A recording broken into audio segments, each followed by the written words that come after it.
Reddit pregunta: ¿cuál es la crisis de mediana edad más cringe que has visto? Me acuerdo de cuando mis papás se divorciaron. Mi papá empezó a usar bota de vaquero y colonia. Sí, así de simple. Poco después conoció a alguien y contra todo pronóstico llevan juntos 35 años. Ahora tiene 82 años y me alegra mucho que haya podido encontrar el amor nuevamente después de mi mamá. Pero cuando era niño, toda aquella situación me dolía bastante. Ver a mi papá cambiar de repente y empezar una nueva vida fue algo difícil de entender a esa edad. Al parecer, a las mujeres sí les gusta un hombre que huela bien y use bota de vaquero. Tengo 44 años. Nací y crecí en la ciudad de Nueva York y ahora estoy pensando seriamente en comprarme una bota de vaquero. Maldita sea, Yellowstone. Ni siquiera me gustaba tanto la serie y aún así consiguió convencerme. Yo acabo de cumplir 40 este año y me compré unas Tecovas. La verdad, me gustan bastante. Cuando me las pongo, siento que de repente soy un auténtico vaquero, tirando pistolas con los dedos. Supongo que así empieza una crisis de mediana edad. La mamá de una amiga o amigos de la preparatoria de antes empezó a salir con uno de sus amigos. Una mujer enorme de más o menos mediados de los 40, saliendo con un chico de 18 años. Estaba acechando y les daba sustancias a todos esos chicos jóvenes. Se obsesionó con la ayahuasca y terminó siendo chamana de Sudamérica por unos años. Tuvo que volver por la pandemia de COVID.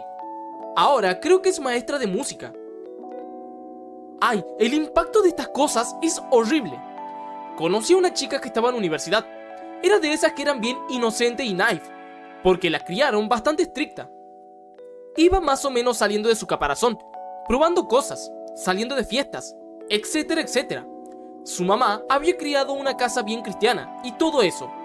Y luego, cuando estaba en lo que creo que era el segundo año, su mamá dejó a su papá por un tipo con el que había ido a la escuela. De repente, cero límites religiosos. Pleno, me bajo y me pongo ruda con el chico de 19 años. Divorciados. Y encima no quería ni oír ni hablar de lo mal que estaba todo, de que era alguien que tenía mucha cercanía con su hija, etc. O sea, la verdad es que muy duro para ella, para su papá, y ella pasó un montón de tiempo fuera de la universidad intentando cuidarlo y ayudarlo a pasar por todo eso. Fingen tonterías, la neta. No me importa la historia de acostarte con un chico más joven. Haz lo que quiera, pero no le arruines la vida a tus hijos con tu desmadre. Si de verdad tienes que hacerlo por tu felicidad, asegúrate de que sepa que va a pasar, que están respaldados, y haz lo mejor que puedas. Eso es lo que te pido. No prenderle fuego a todo y dejar a los hijos solo para que sean adultos. Aquí va un evento medio de crisis en la mediana edad, pero definitivamente un poquito cringe. Hace un buen rato, cuando tenía 35 y tantos, estaba trabajando en un trabajo corporativo, de leyes, que era pura tortura. En serio. Me acuerdo perfecto de aquel día de diciembre. Tenía 30 libras de más, y la chaqueta de mi traje apenas me cerraba por la hinchazón del alcohol. Era viernes como a las 5 p.m, y mi jefe entró y dejó un sobre, como si nada, en mi escritorio. Un cheque grande de bono. Me quedé sentado en el auto mirando el cheque. ¿What the fuck? ¿Qué es lo que yo realmente quería? ¿Ahorrar para un enganche? ¿Pagar alguna deuda? Toda esa semana estuve pensando en cómo desearía volver a tener 18 y estar esquiando como antes en la universidad. No había esquiado en 15 años. Fui pasando por todas las excusas. Muy gordo, hobby muy caro, no es buena idea con mis recursos limitados, mi esposa se va a enojar, etc. Entonces miré otra vez el cheque y dije, que se joda, lo puedo tirar todo si estoy tan fuera de forma, y lo pongo como un gran cagadón. Manejé directo del trabajo a una tienda de esquí en mi ciudad. La gente del lugar claramente pensó que estaba loco cuando le dije que quería un equipo completo de todo lo que iba a necesitar. Botas, esquís, bastones, cascos, pantalones de esquí, gogles, etc. ¿Quién carajo entra a la tienda un viernes por la noche buscando todo eso? Me dieron una cerveza porque creo que pensaron que estaba chiflado o que ya estaba tomado. Así que ahí estoy, a las 6 p.m. de un viernes por la noche, con el traje y corbata apretadísimos, haciéndome el ajuste para la bota de esquí y tomando una cerveza demasiado amarga. Con mi demasiado temprano pelo canoso y mi panza grande y sudada, seguro que daba una imagen bastante graciosa como un futuro esquiador vagabundo. Pero compré todo lo que necesitaba. Me fui a casa esa noche y compré un pase Icon. Ese invierno esquié más de 20 días y luego cada temporada desde entonces. Más de 10 años después me da risa. Seguro que cada empleado de esa tienda se rió un montón por arreglarle el equipo a Factrum Patrick Bateman esa noche de viernes al azar. Pero viviendo en retrospectiva, fue lo mejor que hice para mí. Más de una década después, estoy 30 libras más liviano, en forma y saludable, y muchísimo mejor esquiador de lo que nunca fui a los 18 años. Siento eso. Lo mío no era esquiar, era andar en bici. Estuve viviendo una vida sedentaria durante más de una década. Tuve un encuentro con el cáncer. Estar en cama durante 6 meses como que me partió algo por dentro. Ahora casi no puedo quedarme quieto mucho tiempo. Ando en mi bici casi todos los días. Los fines de semana hago entre 60 y 90 millas. Salgo a andar desde las 3 de la mañana a 4 de la mañana antes de trabajar y luego ando después del trabajo en la mayoría de los días. Voy caminando para llegar a 700 millas en el mes de agosto. En julio casi llego a 400, pero un accidente en bicicleta me descarriló como por una semana y media. La verdad, me da gusto leer estos comentarios y darme cuenta de que lo mío fue simplemente una etapa bastante pesada de depresión y de cuestionarme todas las decisiones que había tomado en mi vida. Igual por acá, hermano. La mía podría describirse con una frase de Paul Simon: un mal día es cuando me quedo en la cama y pienso en cosas que podrían haber sido. Eso es probablemente lo peor de mi crisis de mediana edad, así que supongo que, relativamente hablando, no me fue tan mal. Creo que es bastante normal. Cuando eres niño, tienes un montón de posibilidades abiertas. Cuando eres un adulto joven, todavía tienes la sensación de que podrías cambiar completamente de rumbo y convertir tu vida en lo que quisieras. Pero más o menos a la mitad de la vida empiezas a darte cuenta de que tu vida ya tomó cierto camino y que no va a cambiar a menos que hagas un esfuerzo consciente para cambiarla. Entonces empiezas a preguntarte por qué tomaste las decisiones que tomaste, especialmente cuando te das cuenta de que también había muchas otras opciones. Al final, puedes llegar a dos conclusiones: que aquellas decisiones tenían sentido para la persona que eras en ese momento, o que realmente quieres hacer algo diferente y estás dispuesto a trabajar para conseguirlo. Mi primera crisis de mediana edad llegó después de que empecé a ponerme nuevamente en forma. A los 33 decidí que quería volver al powerlifting, como cuando tenía 20 y tantos. 3 discos herniados después, apenas podía moverme y pasé lo que parecieron unos 6 meses prácticamente recuperándome. Además, una de las hernias afectó una raíz nerviosa de mi columna y terminó dejando prácticamente apagado un músculo de la pantorrilla. Todo aquello me llevó a una depresión bastante fuerte. Ahora estoy mucho mejor. He conseguido perder unas 50 de las 100 libras que había ganado desde que me gradué de la universidad. Aún así, esos 4 años se sintieron como estar atrapado en un bucle. Mi crisis de mediana edad actual consiste básicamente en jugar videojuegos que no requieren pensar demasiado, echarme siestas, pasar demasiado tiempo en casa y tener prácticamente cero vida social. Mi motivación para trabajar también se fue bastante en picada. Irónicamente, por eso estoy aquí escribiendo esto en lugar de estar trabajando. Aunque parece que todavía tengo algo de crédito, escuché que están creando un puesto senior para mí y que me están pagando extra como especialista por ayudar con unas migraciones. Así que supongo que todavía conservo algo de prestigio profesional. Sé que tarde o temprano se me va a acabar. En mi caso, la crisis de mediana edad estuvo marcada por la depresión, comprarme por fin un WRX, ese sí era completamente mío, divorciarme y terminar con una hipoteca nueva. Curiosamente, la depresión no ha vuelto. Y, sinceramente, eso ya es bastante. Aunque también existe el extremo contrario. Yo estuve deprimido y lleno de inseguridades durante buena parte de mi vida. Ahora estoy disfrutando al máximo mi crisis de los 40. Esta semana me compro otra motocicleta. Estoy haciendo muchas de las cosas que siempre lamenté no haber hecho antes. Cumplir 50 me hizo entender que, en cierto sentido, ahora o nunca. Así que estoy intentando disfrutar más, buscar cosas que me hagan feliz y aprovechar el tiempo. Eso sí, divertirse no significa perder completamente la cabeza. Heinrich Scholl podría ganar fácilmente el premio a la crisis de mediana edad más espectacular que he visto. Durante muchos años fue alcalde de Ludwigsfelde, al sur de Berlín, Alemania. Estuvo casado durante casi 50 años, hasta que se obsesionó con una mujer tailandesa mucho más joven. Cuando aquella relación terminó, volvió con su esposa y escribió una novela erótica inspirada, en gran parte, en toda esa experiencia. Y aquí es donde la historia se vuelve realmente inquietante. En la novela, el protagonista básicamente dice que nunca se divorciaría de su esposa, pero que el asesinato era una opción. Unos años después, la esposa de Scholl fue encontrada estrangulada en un bosque. Scholl negó haberla asesinado, pero finalmente fue declarado culpable y condenado a cadena perpetua. El libro fue retirado de circulación prácticamente de inmediato. Un amigo mío que trabaja en el área forense me contó que, por lo que había visto, probablemente era una de las novelas eróticas más cursis, incómodas y amateur que había encontrado en su vida. Imagínate ser alcalde durante años y terminar siendo recordado por haber asesinado a tu esposa y, encima, por haber escrito una novela terrible sobre algo que se parecía demasiado a lo que terminó ocurriendo. Y, sinceramente, la frase "nunca me divorciaría de mi esposa", pero el asesinato es una opción explica perfectamente por qué tanta gente se sintió incómoda con esa historia del oso al compararlo con un hombre desconocido en el bosque. Mientras investigaba otro caso forense, encontré en la computadora portátil de una persona un libro que él mismo había escrito. Este hombre había robado alrededor de $8,6 millones destinados a personas con discapacidad intelectual. En su novela se había convertido a sí mismo en una especie de pícaro del viejo oeste. Y lo más increíble es que, en la vida real, efectivamente estaba involucrado en robos a bancos. La mujer con la que estaba engañando a su esposa también aparecía en la historia como la heroína con la que su personaje tenía un romance. Uno de los investigadores del caso terminó haciendo que la esposa descubriera legalmente la existencia de aquella otra mujer. La esposa lo dejó. Consiguió quedarse con lo que le correspondía y él terminó perdiendo prácticamente todo. Ahora está pasando el resto de su vida en prisión. Al parecer, su crisis de mediana edad no terminó exactamente como él había imaginado.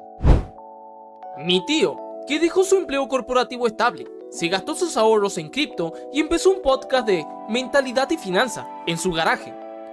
Tiene 12 oyentes y se viste como si fuera Patrick Bateman. Es una historia vieja. A fines de los años 80 o principios de los 90, mi papá tomó un seminario de éxito, renunció a su trabajo corporativo y también le fue infiel a nuestra mamá, y se convirtió en instructor de seminarios. Ahora está en sus 80s y todavía intenta hacerlo funcionar. Les ha pedido prestado dinero a prácticamente todos los familiares, a los que jamás va a poder pagar. El año pasado llamó en pánico porque el banco necesitaba $10,000 al instante para saldar su tarjeta de crédito.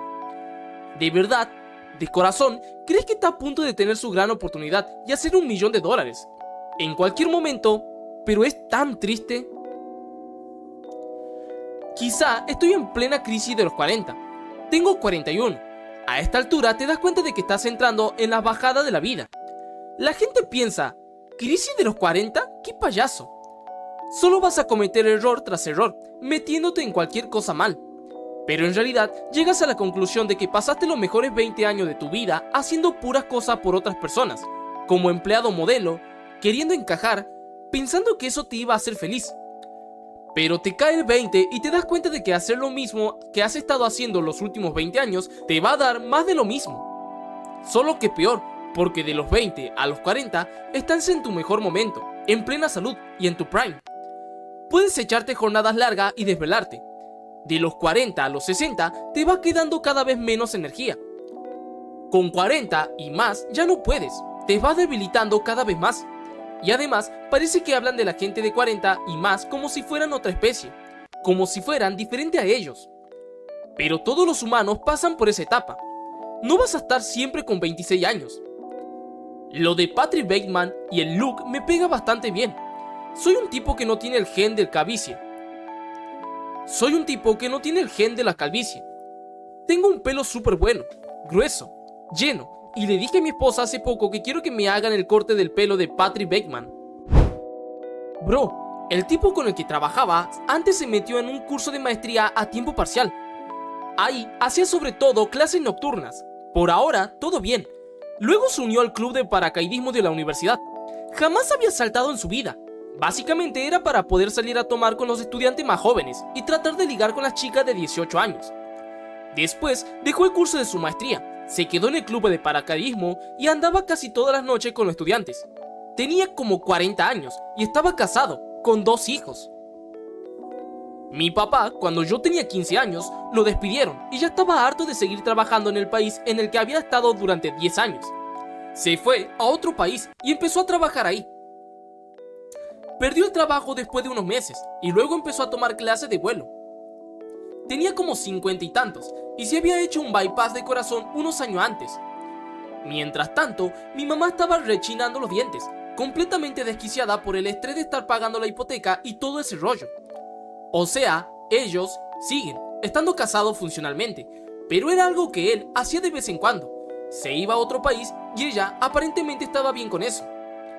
Por esa época, la sobrina de mi papá y su esposo dejaron a sus hijos en su país y vinieron a visitarnos.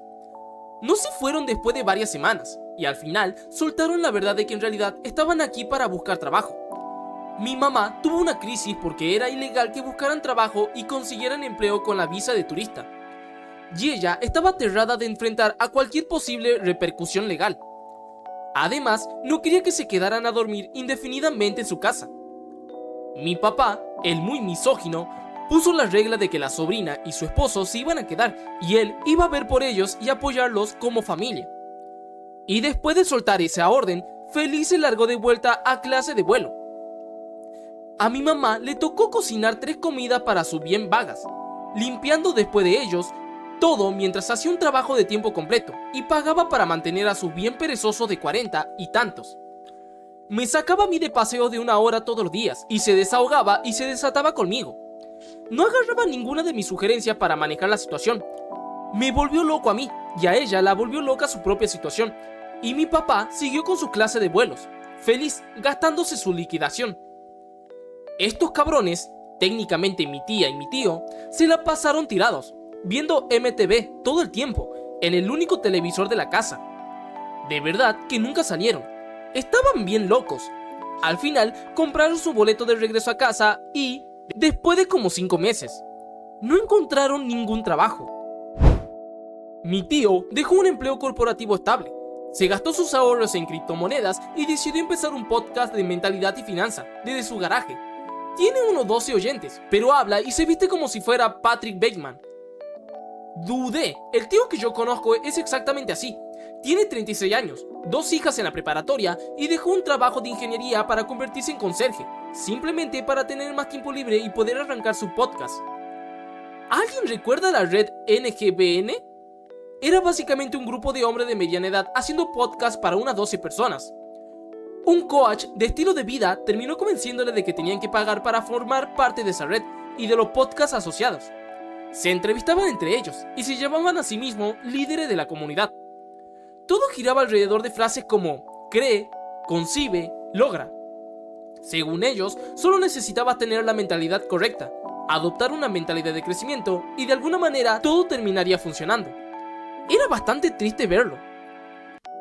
Mi ex esposo incluso me dejó a mí y a nuestros hijos porque no quiso apoyarlo cuando decidió que debía renunciar a su trabajo para empezar un negocio de podcasting, a pesar de que no tenía ninguna experiencia.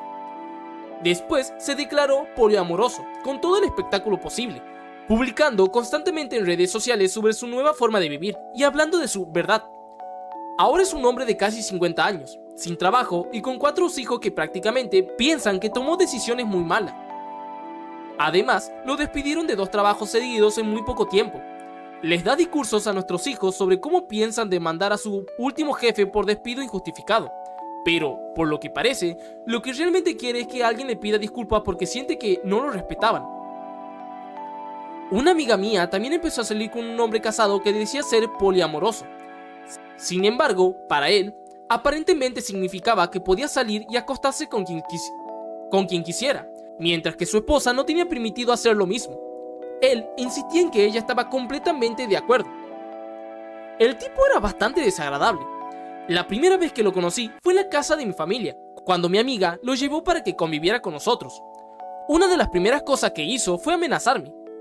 Todavía me arrepiento de no haberlo echado de la casa en ese momento. Y entonces pienso, ¿de dónde sacan estas ideas? Mi papá hizo algo parecido. Dejó de lado su negocio para empezar un podcast sobre finanzas y mentalidad, y además ha gastado más de $250,000 en coach de vida durante los últimos 4 años. Lo peor es que uno de esos coaches prácticamente le metió en la cabeza que no es el esfuerzo ni el trabajo constante lo que te lleva a conseguir lo que quieres. Según él, lo importante es soltar tus preocupaciones y dejar que la energía del universo te guíe hasta donde quieras llegar. Eso me desespera. Tengo que intentar traerlo de vuelta a la realidad y decirle, no, papá, si dejo de preocuparme por todo, el universo no va a aparecer la próxima semana para comprarme una casa. Quizá esa también sea una de las formas más extrañas de atravesar una crisis de mediana edad. Dejar tu trabajo, convertirte en gurú financiero y esperar que el universo se encargue del resto. Mi compañero de trabajo, que ya estaba llegando a los 50, dejó a su esposa después de 20 años de matrimonio, se compró un coche deportivo rojo bastante llamativo, empezó a salir con una barista de 22 años y se hizo un enorme tatuaje de estilo tribal que le cubría casi todo el brazo. Como si eso no fuera suficiente, empezó a publicar todos los días reels motivacionales bastante vergonzosos sobre cómo ser un hombre alfa. Toda la oficina fue viendo cómo se desarrollaba la crisis en tiempo real. Sí, un ex amigo mío decidió dejar a su esposa y empezar a intentar salir con una de mis baristas. Yo tenía una cafetería en aquella época. Al principio parecía que simplemente se estaba divirtiendo, pero todo cambió cuando empezó a tomársela en serio. Fue bastante triste verlo cuando las cosas no salieron como esperaba. Terminó mudándose con compañeros de piso de 20 y tantos años, y su vida parecía estar completamente patas arriba. La situación llegó al punto de que tuve que prohibirle entrar al establecimiento cuando empezó a discutir con algunas de mis empleadas. Insistía en que las personas de 40 y tantos años deberían poder salir con chicas universitarias y que ellas estaban equivocadas por pensar que su comportamiento era inapropiado. Lo más irónico es que también es profesor universitario. Ahora hasta me da curiosidad saber qué fue de él. Una crisis de mediana edad parece no perdonar a nadie. Durante esta etapa, algunos hombres también terminan descubriendo hobbies bastante inesperados: robótica, desarrollo de videojuegos, aprender a patinar, bailar, tocar instrumentos y todo tipo de cosas. Supongo que algunas de estas personas simplemente nunca tuvieron la oportunidad de disfrutar su juventud. Yo corrí autos, me tatué y coqueteé con las chicas bonitas de las cafeterías hasta que finalmente llegué a una edad en la que eso dejó de tener sentido. Ahora me dedico a la jardinería, doy masajes en los pies y disfruto viendo cómo los más jóvenes hacen sus propias locuras. Y, por supuesto, mi papá tampoco se salvó. Cuando yo era más chico, tuvo su propia crisis de mediana edad y se compró un coche deportivo rojo increíblemente llamativo. Al parecer, comprar un auto rojo es prácticamente una tradición familiar. Conocí a un tipo que se armó su propio skate y empezó a salir a patinar por las banquetas, echándole cera para hacer deslizones y practicar trucos. Todo iba bien hasta que terminó rompiéndose la muñeca y su esposa decidió quitarle el skateboard. Hace años, uno de mis primos recibió unos patines en línea por Navidad y mi abuelita, que ya estaba en sus 60 y tantos, decidió probarlos inmediatamente.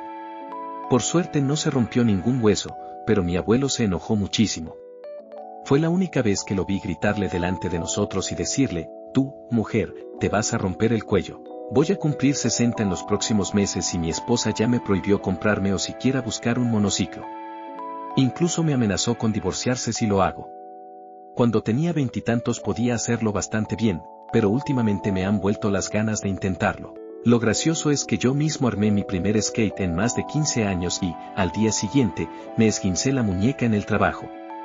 Todos asumieron que me había caído patinando por la calle, jajaja. A mi papá le pasó algo parecido cuando tenía 60. La diferencia es que terminó cayendo sobre unos vidrios rotos y se cortó bastante feo el brazo. Mi mamá no estaba nada contenta y, de alguna manera, poco después el monopatín simplemente desapareció. Llevo 51 años patinando y no te imaginas cuántas veces he visto a hombres de mediana edad intentar hacer una especie de recreación de su juventud. Llegan sin tener mucha idea de cómo hacerlo de manera segura y, 20 minutos después, tienen un brazo fracturado y no pueden salir de la pista. Al final, el parque tiene que llamar a los paramédicos para ayudarlos a salir. Durante el encierro por el COVID compré un skate pensando que simplemente iba a pasear por el barrio. La cantidad de energía que necesitas para conseguir que empiece a moverse me pareció una locura. A los 17 años podía recorrer todo el barrio sin problema. Con mis 50 y tantos, apenas llegué al parque del pueblo y regresé a casa sintiéndome como si hubiera completado una misión de supervivencia. Hace 3 años, cuando tenía 48, intenté enseñarle a mi hijo pequeño a patinar en línea. ¿Había vuelto a patinar en algún momento desde 1988? Por supuesto que no. Pero pensé, ¿qué tan difícil puede ser? Bueno, terminé cayéndome en el centro comercial, me fracturé la muñeca en 3 lugares y, para empeorar las cosas, también tuve un pequeño accidente de vergüenza al mismo tiempo. Necesité cirugía, una placa metálica y 6 meses de fisioterapia 2 veces por semana antes de poder volver a doblar la mano correctamente. Desde entonces no puedo evitar preguntarme por qué alguien decidió que era buena idea poner ruedas tan pequeñas debajo de los pies y luego intentar desplazarse sobre ellas. ¡Qué idea tan cuestionable! Aún así, últimamente he pensado en meterme al skateboarding. Nunca aprendí trucos cuando era niño y mis padres nunca me compraron una tabla, así que siempre terminaba usando las de otras personas. Supongo que una parte de mí todavía quiere recuperar esa experiencia que nunca tuve, aunque también pensé, probablemente voy a terminar rompiéndome algún hueso, así que, mejor lo sigo pensando desde el sofá. Mi papá pasó por una etapa en la preparatoria, justo en el pico de la angustia adolescente, en la que decidió que estaba harto de que la gente lo empujara. Así que se rapó la cabeza, se dejó una barba bastante ridícula y empezó a usar abrigos largos tipo trinchera. Digamos que no le fue muy bien socialmente, jajaja. En otra época, mi papá, un profesional bastante serio y adicto al trabajo, decidió cambiar completamente de estilo, apareció con trenzas cornrows y ropa tipo dashiki. Fue bastante gracioso verlo así y, sinceramente, me alegra que esa etapa haya quedado atrás. A principios de los 80, mi papá, que era bastante blanco, también se dejó crecer el pelo, se hizo una permanente para conseguir un afro enorme y se dejó un bigote bastante exagerado. Solo le duró alrededor de un año, pero todavía existen unas fotos familiares que preferimos pasar por alto. En mi caso, ni siquiera fue una crisis de mediana edad, porque apenas tenía 18 años. Pero como medía 1,95 metros, pensé que sería increíblemente cool hacerme una permanente. Y claro, eso no era suficiente.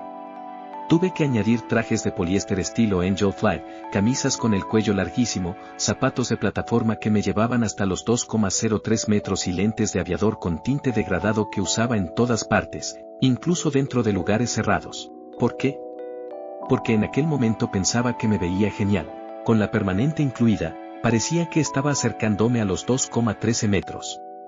Y lo más gracioso es que mi novia de aquel entonces medía apenas 1,50 metros. La diferencia de altura era completamente absurda. Menos mal que nunca hice nada durante mi adultez que se acercara a ese nivel de vergüenza. Al menos eso quiero creer. Dios. Ojalá Teddy haya quemado todas las fotos de nosotros de aquella época. Un amigo mío se casó con un hombre que pasó por algo parecido, aunque sin el gabán ni la barba de chivo. Se rapó la cabeza y tuvo un romance emocional unilateral con una compañera de trabajo. Cuando finalmente le confesó lo que sentía, ella se rió en su cara. Después de eso, decidió que él y su esposa, mi amiga, debían ir a terapia de pareja. Solo aguantaron 3 sesiones antes de que él prácticamente iniciara los trámites del divorcio. Una mañana se fue a trabajar y dejó los papeles en un lugar donde sabía perfectamente que ella los encontraría, aunque después insistió en que no lo había hecho a propósito. Después de pasar alrededor de un año intentando arreglar su relación, ella finalmente siguió adelante y empezó a salir con alguien más.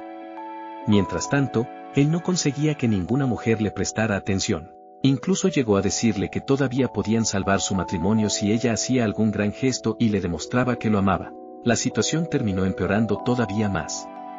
En cierto momento empezó a actuar de manera muy extraña y llegó a hacer agujeros en el techo porque estaba convencido de que los nazis iban tras él. No hace falta decir que no había ningún nazi persiguiéndolo. Al final, mi amiga siguió adelante y ahora está felizmente casada con otra persona. Él no.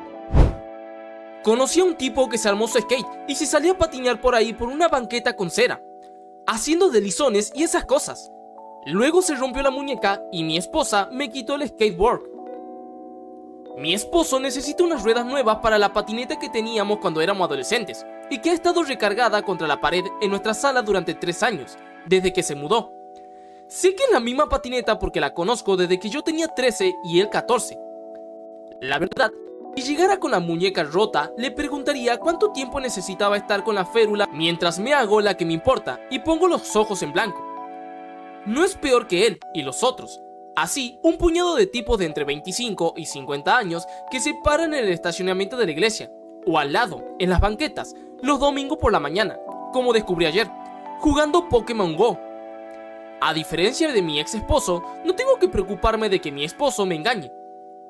Estás demasiado emocionado por caminar los suficientes pasos para conseguir un Pokémon nuevo, y brillito que los niños a los que cuidé en 1999 cuando salió la película de Pokémon.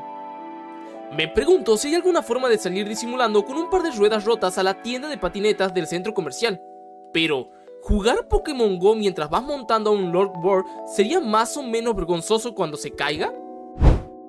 Mi papá tenía un negocio pequeño pero relativamente exitoso. Sin embargo, empezó a vaciarlo poco a poco para gastar el dinero en mujeres mucho más jóvenes. A un socio comercial mío le pasó algo parecido. El tipo se enamoró de una chica brasileña de 20 años y empezó a pedir constantemente desembolso de nuestra cuenta operativa. Tuvimos que ponerle fin cuando descubrimos que estaba usando el dinero para construirle un restaurante. La situación se volvió tan conflictiva que terminamos comprando el restaurante por una cantidad bastante baja, aunque sigue siendo una suma muy importante. Menos de un año después, su empleada de limpieza lo encontró muerto en el sofá. La autopsia reveló un nivel de alcohol en sangre de 0.8. No es un error tipográfico. Al final, había gastado prácticamente hasta el último centavo que tenía, y por separado, también había llevado a la quiebra su propio negocio, que anteriormente había sido un éxito rotundo. Su esposa estaba furiosa cuando se enteró de todo, y todavía más cuando descubrió que el restaurante estaba registrado al nombre de la novia. También conocí a un hombre que tenía 3 negocios exitosos, y terminó arruinándolos todos persiguiendo bailarinas y creadora de contenido para adultos. Pasó de tener un patrimonio de más de 100 millones de dólares ajustado por inflación a vivir en una autocaravana pequeña y trabajar como supervisor de turno para una empresa de seguridad. En otro trabajo, conocí a un hombre que ganaba el equivalente actual a unos $200,000 al año. Tenía alrededor de 55 años, era soltero y no destacaba precisamente por su apariencia, y era bastante tranquilo y agradable. Con el tiempo, descubrí que frecuentaba clubes de chambeadoras y que se había convertido en cliente habitual de algunas de las chicas. Cuando lo conocí, tenía un acuerdo de largo plazo con una mujer que desde el principio fue completamente clara en que tenía novio. A él no le parecía importarle. La invitaba a comer una vez por semana, le compraba cosas bastante buenas y le daba algo de dinero en efectivo. A cambio, ella pasaba tiempo con él y lo acompañaba. Además, era bastante transparente al respecto. En su cabeza ya tenía presupuestado unos $3,000 a $4,000 al mes para ese tipo de relación. Según él, lo que más le importaba era el dinero. Le daba alrededor de $1,500 o $2,000 mensuales en efectivo, y decía que eso era lo que ella necesitaba para completar sus ingresos. Esto ocurrió antes de que existieran plataformas como el Azul y las cámaras privadas fueran algo común. La situación se volvió todavía más extraña cuando empezó a hacer viajes con ella y su novio. Reservaba una suite en algún lugar y los 3 se iban juntos. Nunca explicaba exactamente qué ocurría allí, siempre decía simplemente mi amiga y su novio. Supongo que era una dinámica que le funcionaba, aunque nunca hablaba demasiado del tema. Lo curioso es que era una buena persona.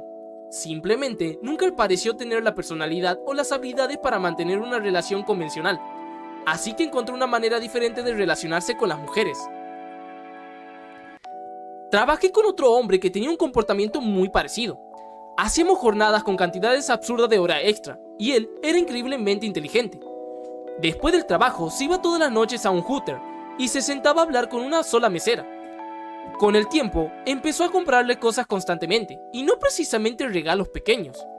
Gastaba cantidades enormes de dinero en ella.